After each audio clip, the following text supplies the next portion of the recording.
ಇವತ್ತಿನ ವಿಡಿಯೋ ಬಂದ್ಬಿಟ್ಟು ನಿಮಗೆ ಏನಾದರೂ ಸಮಸ್ಯೆ ಇದ್ರೂ ಸರಿ ಆ್ಯಂಡ್ ಇನ್ನು ವೆಯ್ಟ್ ಲಾಸ್ ಮಾಡೋರ್ಗಂತೂ ತುಂಬಾ ಯೂಸ್ಫುಲ್ ಆಗುವಂಥದ್ದು ಕುಂಬಳಕಾಯಿ ಜೋಳ ಹಿಟ್ಟಿನ ಸೂಪ್.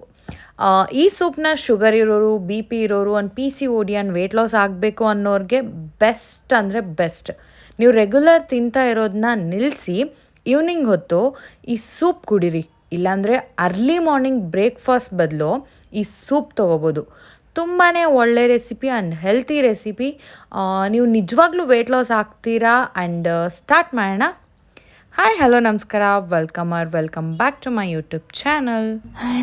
ಏನಿದು ಹೊಸ ದಾಳಿ, ಎದೆಯಲಿ ಕಾದಾಟ. ಮೊದಲಿಗೆ ಒಂದು ಕಡಾಯಲ್ಲಿ 3 ಟೇಬಲ್ ಸ್ಪೂನ್ ಜೋಳದ ಹಿಟ್ಟನ್ನು ಒಳ್ಳೆ ಘಮ ಬರೋವರೆಗೂ ರೋಸ್ಟ್ ಮಾಡಿ. ಇಲ್ಲಿ ನೀವು ಜೋಳದ ಹಿಟ್ಟು ಬದಲು ಒಂದಿನ ರಾಗಿ ಹಿಟ್ಟು, ಇನ್ನೊಂದಿನ ಓಟ್ಸ್ ಹಿಟ್ಟು ಅಥವಾ ಇನ್ನೊಂದಿನ ಯಾವುದಾದ್ರೂ ಒಂದು ಮಿಲೆಟ್ ಹಿಟ್ಟನ್ನು ಕೂಡ ನೀವು ಯೂಸ್ ಮಾಡ್ಬೋದು. ಆದರೆ 3 ಟೇಬಲ್ ಸ್ಪೂನ್ ಪರ್ಫೆಕ್ಟಾಗಿ ಸಾಕಾಗುತ್ತೆ ಈ ಕ್ವಾಂಟಿಟಿಗೆ ಅಂತ ನೆನಪಿರಲಿ. ಈಗ ರೋಸ್ಟ್ ಆಗಿರೋ ಹಿಟ್ಟನ್ನು ಪಕ್ಕದಲ್ಲಿ ಎತ್ತಿಟ್ಟಿರಿ.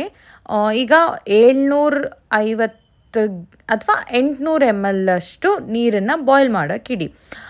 ಬಾಯ್ಲ್ ಆಗ್ತಾ ಇರೋ ನೀರಿಗೆ ಕಟ್ ಮಾಡ್ಕೊಂಡಿರೋ ರೆಡ್ ಕುಂಬಳಕಾಯನ್ನು 350 ಗ್ರಾಮ್ ಅಷ್ಟು ಸೇರಿಸ್ಬೇಕು. ಆ್ಯಂಡ್ 1 ಈರುಳ್ಳಿನ ದೊಡ್ಡದಾಗಿ ಕಟ್ ಮಾಡ್ಕೊಂಡು ಕೂಡ ಸೇರಿಸಿ. ಲೋ ಫ್ಲೇಮಲ್ಲಿ ಬಾಯ್ಲ್ ಆಗೋಕ್ಕೆ ಬಿಡಿ.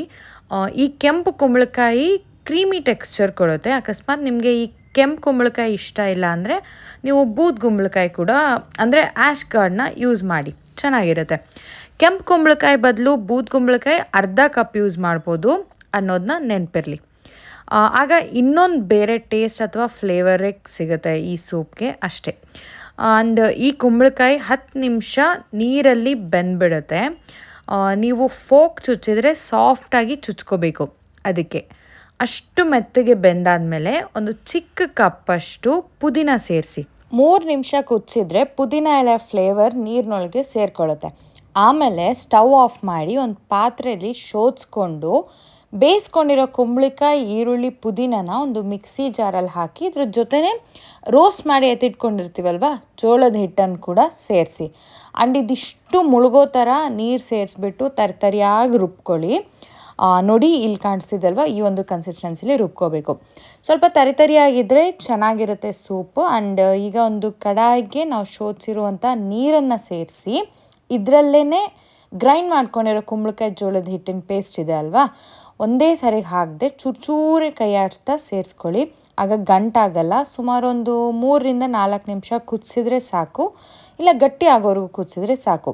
ಅದು ಕುದಿ ಬರೋದ್ರೊಳಗೆ ರುಚಿಗೆ ತಕ್ಕಷ್ಟು ಉಪ್ಪನ್ನು ಸೇರಿಸ್ಕೊಂಡು ಆಮೇಲೆ 1ರಿಂದ 1.5 ಸ್ಪೂನಷ್ಟು ಪೆಪ್ಪರ್ ಪೌಡರ್ ಕೂಡ ಸೇರಿಸಿ. ಪೆಪ್ಪರ್ ಪೌಡರ್ ಹಾಕಿ ಮಿಕ್ಸ್ ಮಾಡಿದಾದಮೇಲೆ ಒಂದು ಲೋ ಫ್ಲೇಮಲ್ಲಿ ಕುದಿಸ್ಬೇಕಾಗುತ್ತೆ. ಅದ್ರ ಜೊತೆನೇ ಇನ್ನೊಂದು ಪ್ಯಾನಲ್ಲಿ 1 ಸ್ಪೂನಷ್ಟು ತುಪ್ಪ ಹಾಕಿ ಅದಕ್ಕೆ 1/2 ಸ್ಪೂನಷ್ಟು ಜೀರಿಗೆ ಸೇರಿಸಿ ಸಿಡಿಯೋಕೆ ಬಿಡಿ. ಜೀರಿಗೆ ಜಾಸ್ತಿ ಇದ್ದರೆ ಚೆನ್ನಾಗಿರುತ್ತೆ. ಹಾಗೆ ಒಂದು 1/4 ಸ್ಪೂನಷ್ಟು ಅಜ್ವೇನ ಅಥವಾ ಓಂ ಕಾಳು, ಸಣ್ಣ ಕಾಳು ಅಂತ ಹೇಳ್ತೀವಲ್ಲ, ಅದನ್ನು ಕೂಡ ಸೇರಿಸ್ಬಿಟ್ಟು ಒಂದು 10 ಸೆಕೆಂಡ್ ಬೇಯಿಸ್ಬೇಕಾಗುತ್ತೆ. ಅಜ್ವೇನ ಫ್ಲೇವರ್ ತುಂಬಾ ಚೆನ್ನಾಗಿರುತ್ತೆ ಆ್ಯಂಡ್ ಡೈಜೆಷನ್ಗೆ ತುಂಬಾ ಸಹಾಯ ಮಾಡುತ್ತೆ. ಅದು ಆದಮೇಲೆ ಒಂದು 4 ಎಸಳು ಬೆಳ್ಳುಳ್ಳಿನ ಚಿಕ್ಕದಾಗಿ ಕಟ್ ಮಾಡಿ ಹಾಕಿ ಒಂದು ಲೈಟ್ ಗೋಲ್ಡನ್ ಬ್ರೌನ್ ಬರೋವರೆಗೂ ಬೇಯಿಸಿ ಸಣ್ಣದಾಗಿ ಕುದೀತಾ ಇರೋ ಸೂಪ್ಗೆ ಸೇರಿಸ್ಬೇಕಾಗುತ್ತೆ. ಇನ್ನೊಂದು 2 ನಿಮಿಷ ಕುದಿಸಿದ್ರೆ ಈ ಒಗ್ಗರಣೆ ಪರಿಮಳ ಎಲ್ಲ ಸೂಪಲ್ಲಿ ಸೇರಿಕೊಳ್ಳುತ್ತೆ. ತುಪ್ಪ ನ್ಯಾಚುರಲ್ ಫ್ಯಾಟ್, ಆರೋಗ್ಯಕ್ಕೆ ತುಂಬಾ ಒಳ್ಳೆಯದು. ಬ್ಯಾಲೆನ್ಸ್ಡಾಗಿ ಯೂಸ್ ಮಾಡಿದ್ರೆ ಆರಾಮಾಗಿ ತುಪ್ಪ ಯೂಸ್ ಮಾಡ್ಬೋದು, ಏನೂ ಆಗಲ್ಲ. ಕೊನೆಯದಾಗಿ ಸ್ವಲ್ಪ ಕೊತ್ತಂಬರಿ ಸೊಪ್ಪು, ಅರ್ಧ ನಿಂಬೆ ರಸ ಸೇರಿಸಿ ಮಿಕ್ಸ್ ಮಾಡಿ ಬಿಸಿ ಇರುವಾಗಲೇ ಕುಡೀರಿ. ತುಂಬಾ ಎಂಜಾಯ್ ಮಾಡ್ತೀರಾ.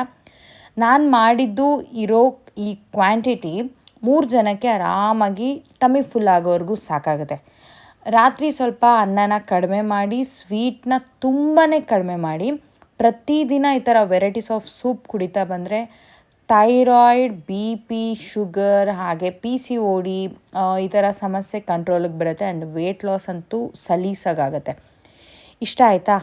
ಹೆಲ್ದಿ ಆ್ಯಂಡ್ ಟೇಸ್ಟಿ ಕುಂಬಳಕಾಯಿ ಜೋಳದ ಹಿಟ್ಟಿನ ಸೂಪ್ ಇಷ್ಟ ಆದರೆ ನೀವು ಟ್ರೈ ಮಾಡಿ ಆ್ಯಂಡ್ ಕಮೆಂಟಲ್ಲಿ ಹೇಗಿತ್ತು ಅಂತ ತಿಳಿಸೋದನ್ನ ಮರಿಬೇಡಿ.